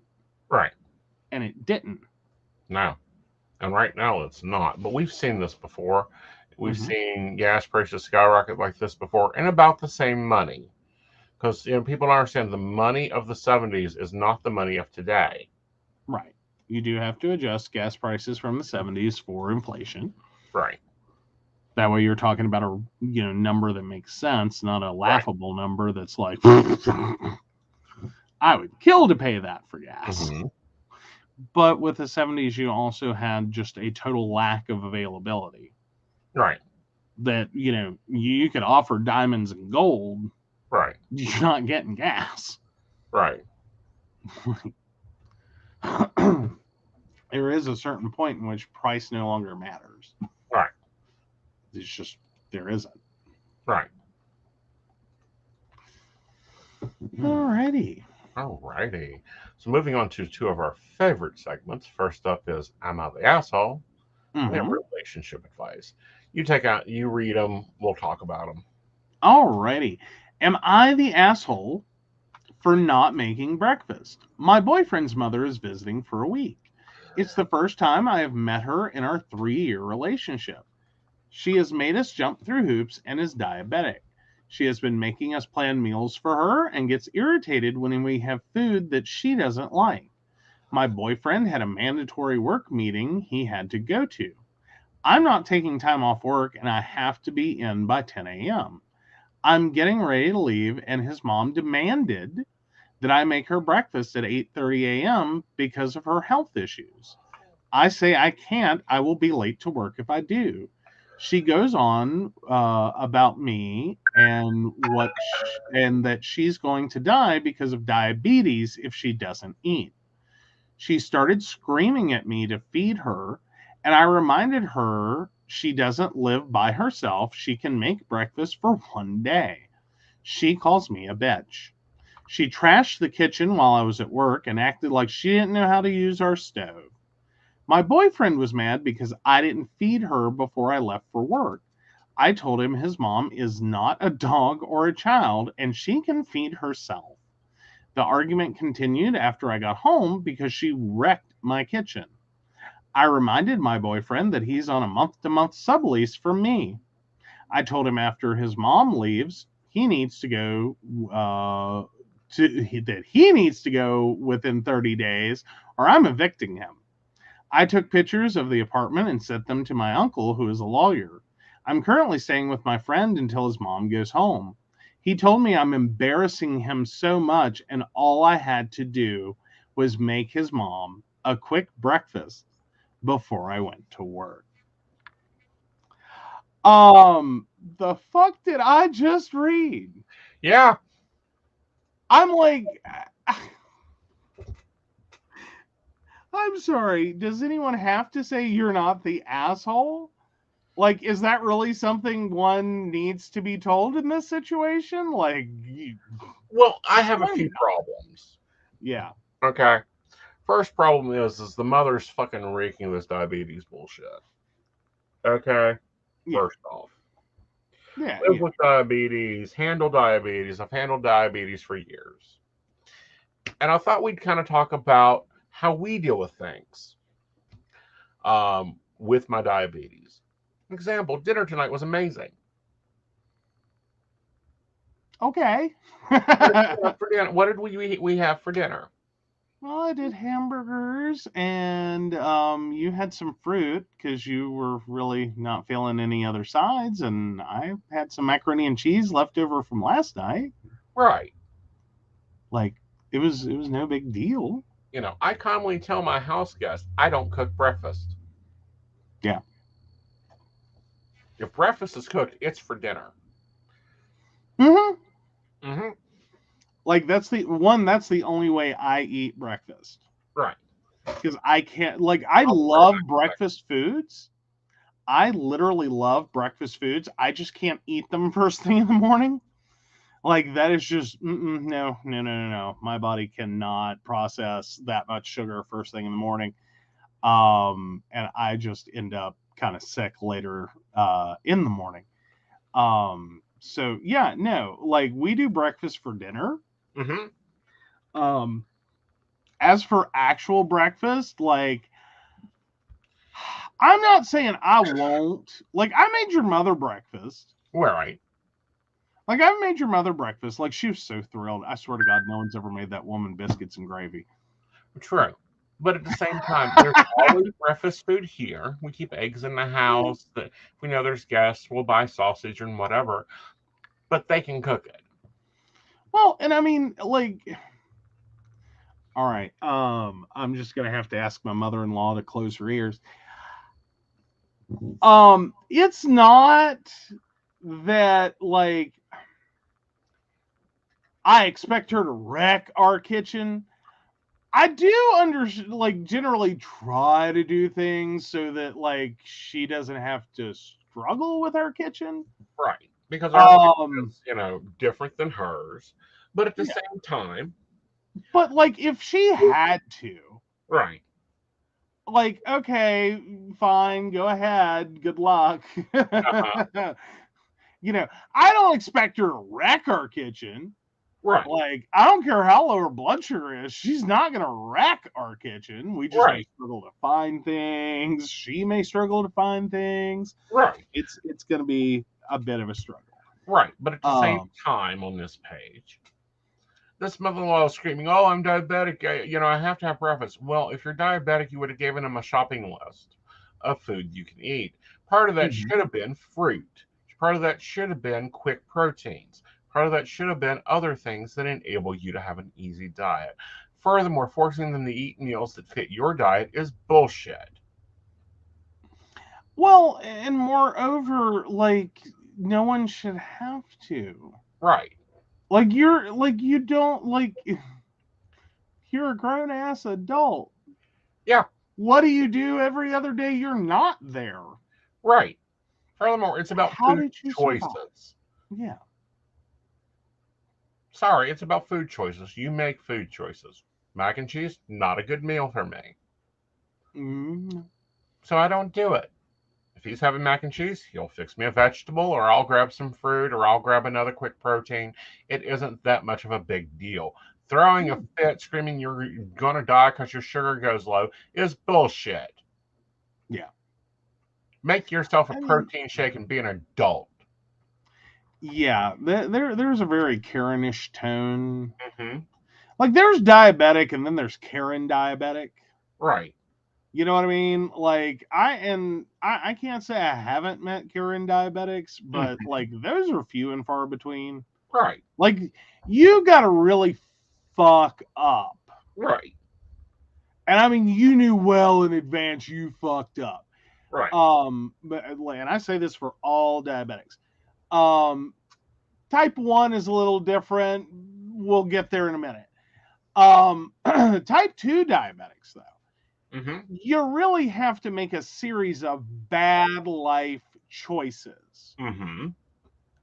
to get to the point in which you need to either eat or die. Right. Like typically that like is like a lot of bad choices. Mm-hmm. Or one significantly, are you shitting me?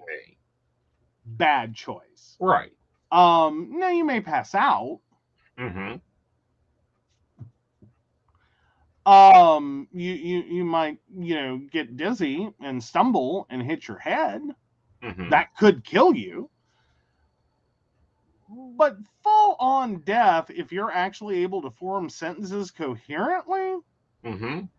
I mean, even if they are stupid, Mm-hmm. but you can form a coherent sentence.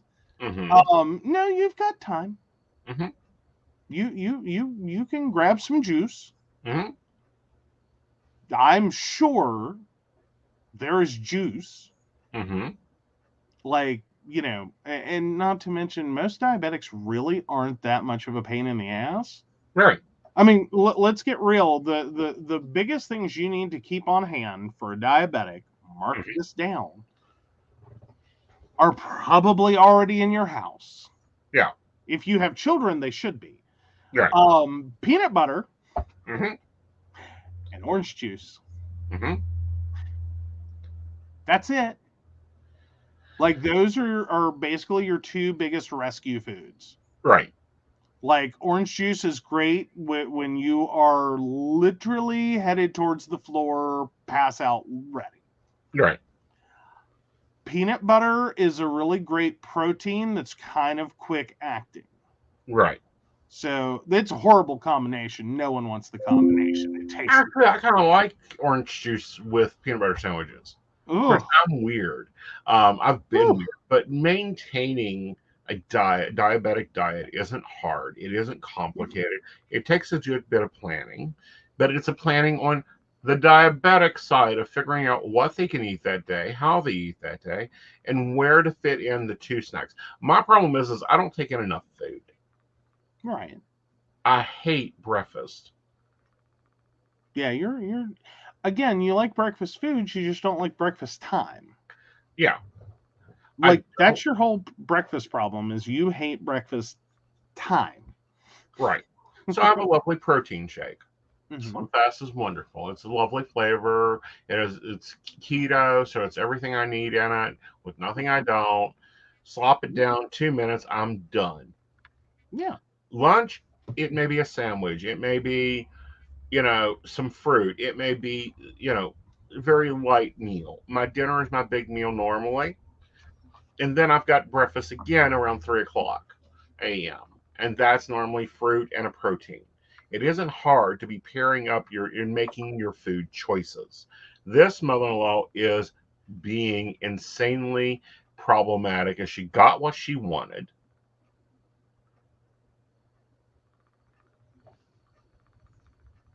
Yeah. Point blank. Yeah. This is, this is a Karen with an excuse. Yep. Like, that's all this story is about, is a Karen with an excuse. Mm-hmm. And again, this is not about like trashing diabetics. Like, there are now, and that was one thing I did say I would come back to, is type 1 diabetes is a little different. Mm-hmm. So honestly, if she's a type 1 diabetic, I don't know how she's lived this long. Exactly. Like, that's a level you don't want to fuck with. Right. Like, I'm not saying I haven't known like type 1 diabetics that have fucked up that bad. Mm-hmm. Because it's a little easier to fuck up. Like, the level of effort to fuck up for a type 1 is like way easier. Right. But as a type 1 diabetic, you don't live there. Right.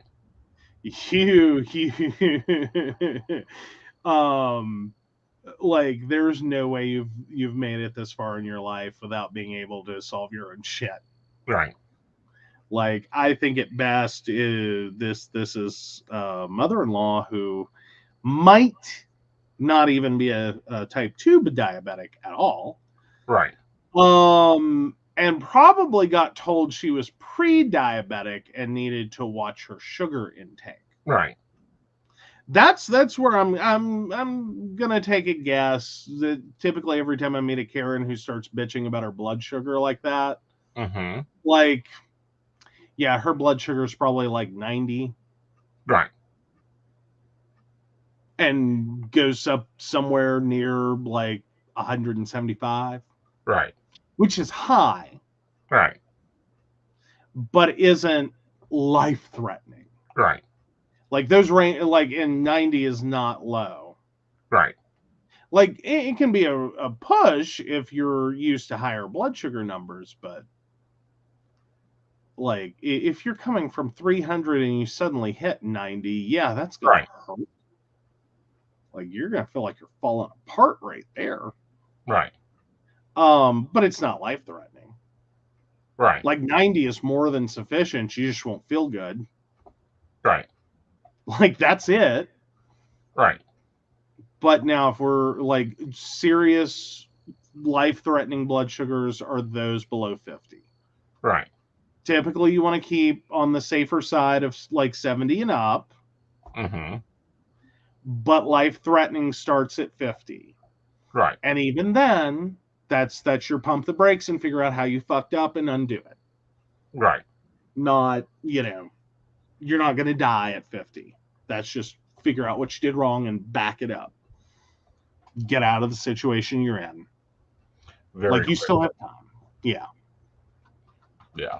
But no, it's just ridiculous, I think. And I get so upset when people blame like diabetes for their poor behavior. I mean, no. I can think it can make you a little snippy. Mm-hmm. And I can see you like go ahead, just excuse the snippiness. Right. Excuse you're a little short-tempered over stupid things. Mm-hmm. Excuse that, but not wreck someone's fucking kitchen. Exactly. Like, because they wouldn't cook for you. Like, what the hell? Like, do you know how much glucose in your body that uses? Right. If you had the energy to trash a kitchen, you had an energy to make a goddamn feast. Right. And it sounds to me like she demanded a feast instead of, there's oatmeal in there that takes 90 seconds in the microwave. There is eggs in there. It takes a minute and a half in the microwave. Stir at 30. Um, Can you this boil isn't water? toughable. Yeah, You know, like that's the hardest thing that this woman was asked to do today. right, Can you boil water? right. So yeah, Brenda says my bad attitude and my diabetes are two separate things. My bad attitude and my diabetes are normally two separate things. My bad attitude normally has a lot to do with a lot of other things. It's multi-level. My diabetes normally means that I need to eat or I've mismanaged, and it's my fault, nobody else's fault for not managing. Well, but on the external facing side, there are repercussions to that. Like, it's Right. not like you are like a brilliant ray of sunshine. Oh, I'm not ever a brilliant ray of sunshine. I prefer a dark midnight, but that's just me. Okay, but I mean though, your glucose will affect, Mm-hmm. and that's true for anyone. Um, uh, to me, the best way I could describe it is it's kind of like the shortness of bandwidth. Mm-hmm. It's sort of like your body is sending you all the triggers and messages of you fucked up, Mm-hmm. and like body Morse chemistry code. technicolor. And trying to like have a conversation, be patient, you know. No, don't Right. really have that.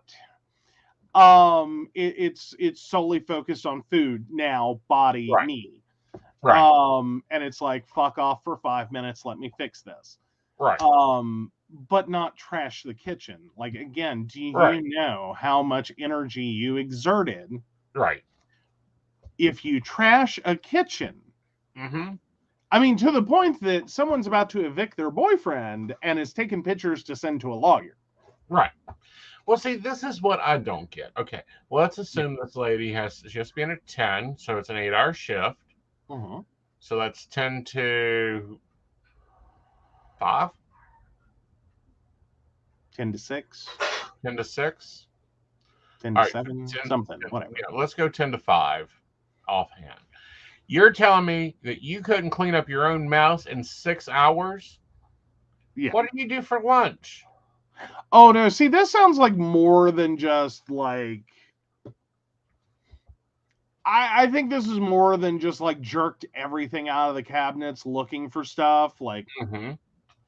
and like, you know, made a mess. Mm-hmm. This sounds like, you know, someone got like Hulk make breakfast on that kitchen. And again, Right. if you trashed a kitchen, and seriously, there's pictures. Mm-hmm. I'm assuming there's literal physical damage, like there's property damage. Probably. Again, if you're exerting that much effort, Right. you could have made breakfast for a family Mm-hmm. and used less energy. Right. Now, Dark Mistress points out, I wonder what the ethnicity of the mother. Some cultures, the mother-in-law seems to think that they can act like that. It's irreprehensible in any culture. Yeah. Yeah, I will go out on a limb on that and go, that's not. Mm-hmm. I understand it may be part of a culture. Mm-hmm. I'm just never going to call it socially acceptable. Right. In any culture. Right. That's not cool. Right. But smart girlfriend, give her OP that. She's very smart, Mm-hmm. keeping him on a month to month. Well done. Well done. Yes. All right. So on to relationship advice. Yes. Yeah. Oh, I'm sick of my wife saying that my job is easy and I can't complain. I work at a call center, but right now I'm work from home. I sit behind a desk on my computer and make phone calls all day. It involves me dealing with rude people and people who just hang up on me on a daily basis, yelling at me over things that I had nothing to do with and are out of my control. Also, sitting on a desk for 8 hours a day isn't good for your physical health. I've been gaining weight and struggling to not gain more weight. I can't even stay at my current weight, and it's been affecting me physically, mentally, and emotionally. I rarely have time to go to the gym because of my hours. She thinks that because isn't a physically demanding job, and that I don't have to walk around and lift things, work in a factory, or do hard labor, that it must be easy. While I agree it isn't as bad as back-breaking manual labor, I did manual labor years ago and had to quit and get a medical marijuana card because of the damage that it did to my back. It's still challenging in other ways. And getting berated over the phone isn't good for my mental health. I love staying at home and not having to do physical labor anymore, but by no means is it easy. I told her this a few times, and she doesn't get it, and it makes me really upset. I know most of the comments here are just going to say, tell her what you just wrote. Well, I did, twice. Both times she stopped for a bit and just resumed a couple weeks later. I get this all the time. Point blank. I get told this isn't a real job. I'm playing on my computer. You know, I'm over there talking to people. Now, sorry, it's a real job. Computer jobs are really difficult, even not only mentally but physically. There's actually the same amount of energy going out on just a construction worker. Well, and even if there wasn't, just because someone has it worse, right, doesn't mean you have to accept toxic gratitude being shoved down your throat about the fact it could be worse. Like, I get that, and I think everyone gets that, and it's not that anyone's unappreciative of, well, right, at least I don't have to dig a ditch. Like, we all have that gratitude. It doesn't mean that after 16 hours sitting at my desk trying to solve multiple people's problems, I feel like I am just living the dream. Okay? And I love my clients. I do. I really, truly do. It doesn't mean there aren't moments where it's like, could I just get a baseball bat in 5 minutes? Because, again, 16-hour day, a lot of different people problems, like, that's a lot of stress. Yeah. You hit a point where it's like, nope, I don't want to be nice and play ball anymore. I want to crack some heads and be like, stop. Right. Just do the thing. Right. Professionalism is I don't do that. And I don't normally say that I'm feeling that way. Well, believe me, I used to have a 2x4 in my office of the 2x4 of strength and of truth. I think there's pictures around somewhere of it. And there are boyfriends that I would love to just have their address, a get out of jail free card, and a car with unlimited gas. I could just drive up and beat them over the head. It would save me days of working it out with their mistress of, no, you do not need to reply to an email. No, you do not reply to a text message that you don't appreciate. Like if I just walked over and said, took the 2x4, cracked him over the head and said, fucking call her ass. She's done called me 5 times. I talk to her more than you do. And you're the one trying to build a relationship. I'd be happy. But no, the people that say this are the people that don't understand my job, don't understand all the facets of my job. Oh, so Brenda says, I talked on the phone last job. The stress, verbal, and mental abuse would wear on me as much or more than the physical. The physical at least burned off some of the stress. True. There is that. Yeah. There is that. There are, and I do have to say this, there are moments where I just have to get up just to like meander around the house. Because I'm like, I'm going to break someone's neck. Yeah, and I do that all the time. I'll go through, walk through the house, you know, check in, see what's going on. And normally it's just me needing to move because I just got off a call with someone dating an idiot. Oh, yeah. Well, and with IT, you know, I've long made the joke, and it's serious, but it's also humorous. No one calls me because they're having a good day. Uh-huh. Like, customer service, it's an extension of customer service. Don't ever call me over glorified clerical. I Right. will hurt you. Right. And I say that to all human beings. Right. But no, a large part of what I do does have a very customer service Mm-hmm. component. Right.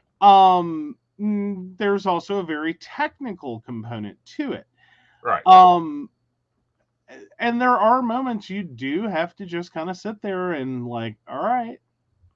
And because most of my clients, they're not really mad at me or their husband or the children or who the hell ever. Right. They're mad at the computer. Right. Because it's not doing the thing. Right. And it's very hard sometimes. Right. To separate like everything else from the warpath. Right.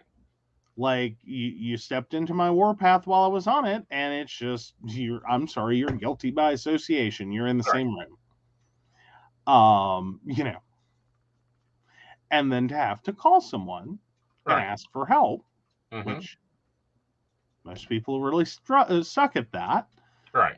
As in they refuse to do it until it gets so far down a rabbit hole that they have no other option but to admit they need help. Right. So by the time someone's calling me, right, I typically assume when I answer the phone, the person I'm talking to is at their wit's end. Right. Like they're at the end of their rope, they are tying a noose, and then they decide to pick up the phone. Right.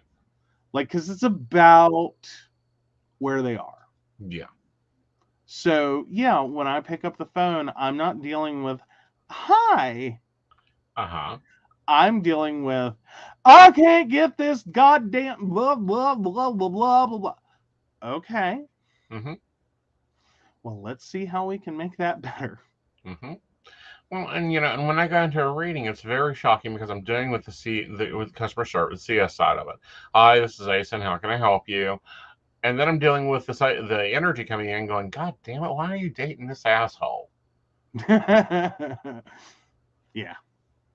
Did his phone break or is he just stupid? Oh, he's just stupid. Okay, this is plan B. We follow the plan B. This is what you're learning there. Aww. And then Shannon goes, or me just bursting into tears because I've done everything I could and nothing has worked. I get a fair amount of that. Yeah. Or vice versa. Like, you get a fair amount of that. God knows there was a whole year we should have invested in Kleenex. Yeah, apparently this isn't the year for Kleenex. No, this is apparently, the year for Bic lighters? Apparently, burn his shit. Like a promotional Bic. Yes. Yes. Can we talk about promotions real fast? Sure. I'm a little upset with Pride. Shannon's there with us. All right. So I have a fascination with charity candy. Now, what I'm talking about when I say charity candy, it's candy bars that they sell for anything. Yeah, if you can if you can partner up with a candy bar vendor, and you know what we're talking about. We're talking about the little house-shaped box of candy bars. Where they do your charity wrapper. He's there. Those are his most favorite form of candy bar. Like, they don't sell that in the store. No. He loves all of them. No, I don't like the caramel pockets, but I do love the rest of them. Wait, you don't like the caramel ones? No. It sticks to my tongue ring and my teeth. I don't care for that. Never mind. Got it now. Gotcha. Okay, moving right along. It's not caramel that's the problem. Yeah. But it is the properties of caramel that's the problem. All right. This new thing of taking whatever the candy bar is that they sell in the store and putting your wrapper around it is bullshit. Yeah. Yeah, you were quite disappointed this weekend with that. Yeah. I was like, Do Oh, we yeah. still have one in the fridge? Yeah, I think so. All right, go down and go grab it so I can be a little upsetter. Oh no, I get to eat a candy bar. What? Uh-huh. But no, the reason I like them is A, it's great chocolate normally, it's quality packaging, and it actually does help somebody. And I get to be bad because it's charity. You know, gotta do that. And yes, t-shirts are in the making.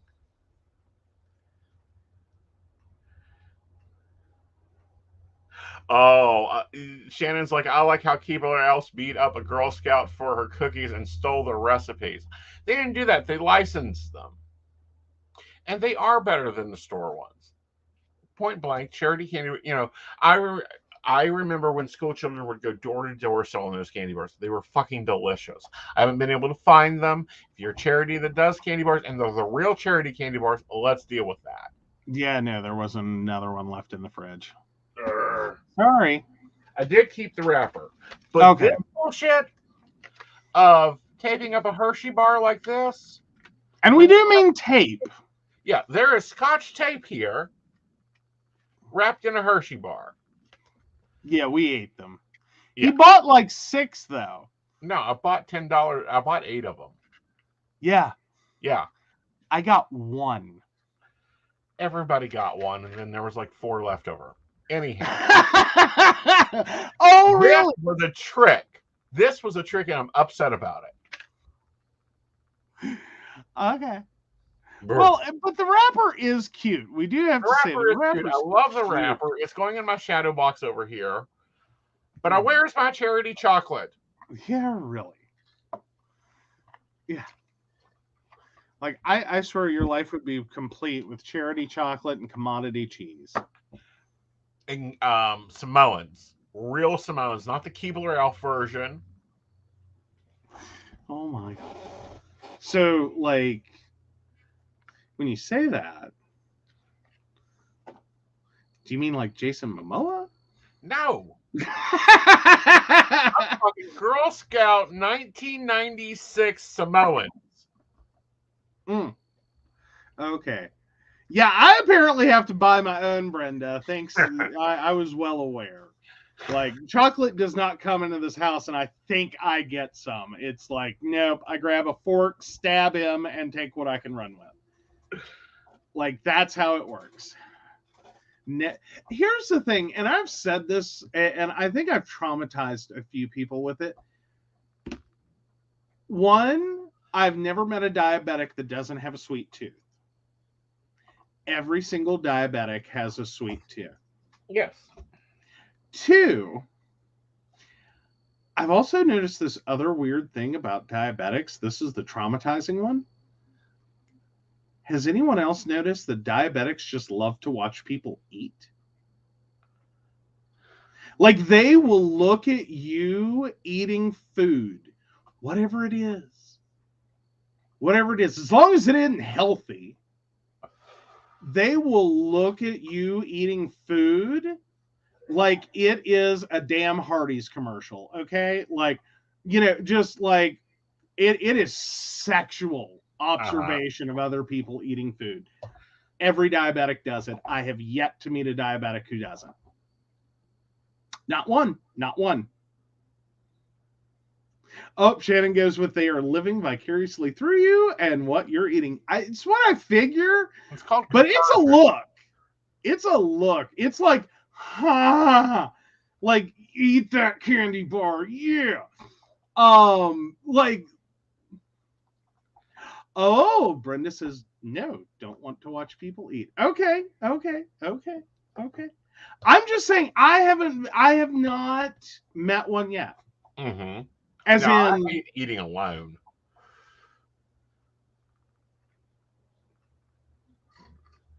Oh yeah, you definitely hate eating alone. That's when I make my poorest choices in food. But is it because you can't live by? Because I've noticed you do that. You do that. Yeah, like you watch me eat. It is. I do watch you eat. Sexual event for you. It is pay-per-view. I could charge you money and you'd pay it. But you wouldn't eat that well either. But 2, the other thing is, I've noticed you always make sure I end up with more on my plate. Like I am your portion control, basically. Like you fill up a plate with what you would like to eat, and then you hand it to me,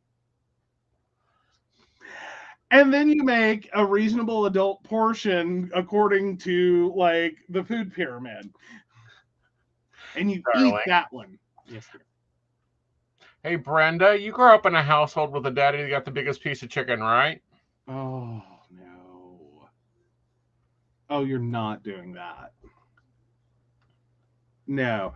Well, because see, I grew up in a different household, and that's not how that works. Mm-hmm. Like, no, you can make my steak and oysters Uh-huh. while you have like, chicken and macaroni and cheese. That's the household I grew up in. Yeah, I didn't grow up in that household. I grew up in the other one. Yeah, no. Oh, I like Brenda's comment. Plus, I may need to kill them if they chew with their mouth open, talk with food in their mouth, or make loud eating noises. Fair enough. See, me and Brenda grew up in the same style of household. Oh, yeah. No, well, Dad got served first, but it was a whole separate meal, effectively. Mm-hmm. That's because he was such a picky ass. No, it wasn't that he was. It wasn't that he was picky. I literally got the understanding from Mom is that Dad actually firmly believed that because he went and worked as a man, he deserved to eat better than everyone else. She told me that as a kid, and my brain reeled. And I was like, the fuck? Because I think I took it wrong. Like, I don't know, fat kid problems, but I basically heard that if it came down to a situation in which there was no food in the house, Dad would take his last $5 and go get a Big Mac and like eat it in front of us. While we starved. Like, that's how I took it. Oh, yeah. Well, now, technically, like, see, I say a separate meal. It's not like it was a whole separate meal. Like, there was overlap, but it was always like Dad got the premium. Like, yeah, it was like the bigger piece of chicken, but it was also like premium, like things the rest of us didn't. Exactly, Brenda. Exactly, Mom, or eats last and she serves last. That's always been one of my things. People always get annoyed with that, and it's like, Oh, yeah. See, I think I was like 12 when I got told that, because I helped cook, it was either Thanksgiving or Christmas dinner, and my grandmother made one of those offhand comments because the thing had always been is that like the men went first, then the women. Emily, I need a birthday. But because I had cooked that year, not Mom, but my grandmother counted me in the women. I got real mad about that. Yeah. Like, I was like, no. Yeah. Like, helping in the kitchen, it was not like a turn in of my genitals. So anyway, Emily YQT, will I be a successful entrepreneur? Date of birth 4802. Take a look here. Sorry, I had to process that one for a second. I didn't. What? You know the rule. If it doesn't begin with 19, it's easy. No, it's not. It's harder. If it begins with 19, I'm great. I don't think Emily was born in 1902. She looks young. Yeah. Like, if you were born in 1902, we need your secret. It's her business she's going to start. But anyhow. Oh, okay. Good deal. Yes, but you're going to have to work on your self-confidence first. With the Nine of Swords showing up here with the depression and you not really using all your facets, Queen of Swords, you're going to have to work on your confidence. You need to know your product, pull your product together, and know it better than it is. Shannon pipes up with, do you need me to take out my ID? No, I can see the 19 from here. Okay. Then the cards remind you that you are, you got to be the bulldog. You've got to hold your secrets close, but you got to be the bulldog. Talk it, eat it, dream it. Literally, the business you go into, you got to know it better than any, what's the word I'm looking for here? MLN. If you ever talk to someone to sell Luru, by golly, that's all they talk was Luru. You got to be that way about your business, and you'll be very successful with the Queen of Wands already showing up. So own it, claim it, and define it. Get some education behind you and go for it. Good deal. All right. Fun time. Well, guys, we're at 2:15. It's been a great night.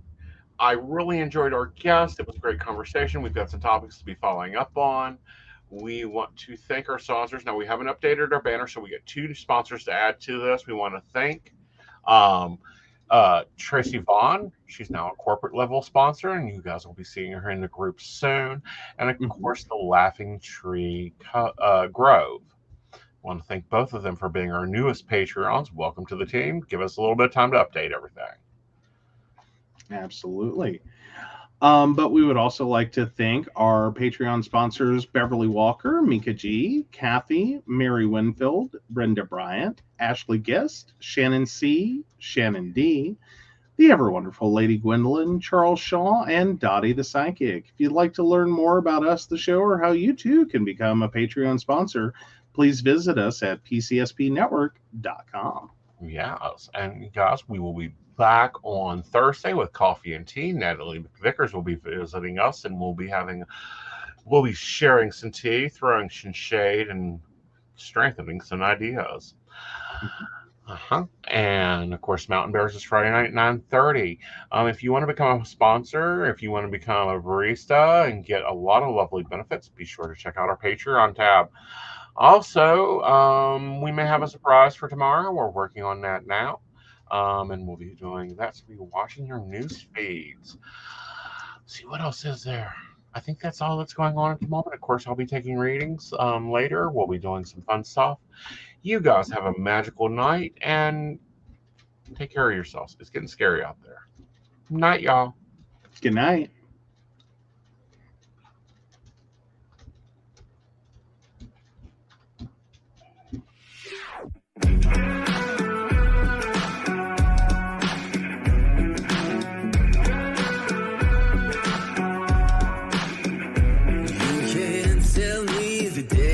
Stacked. You can whisper behind my back. You can show me how the odds are up against me all day long.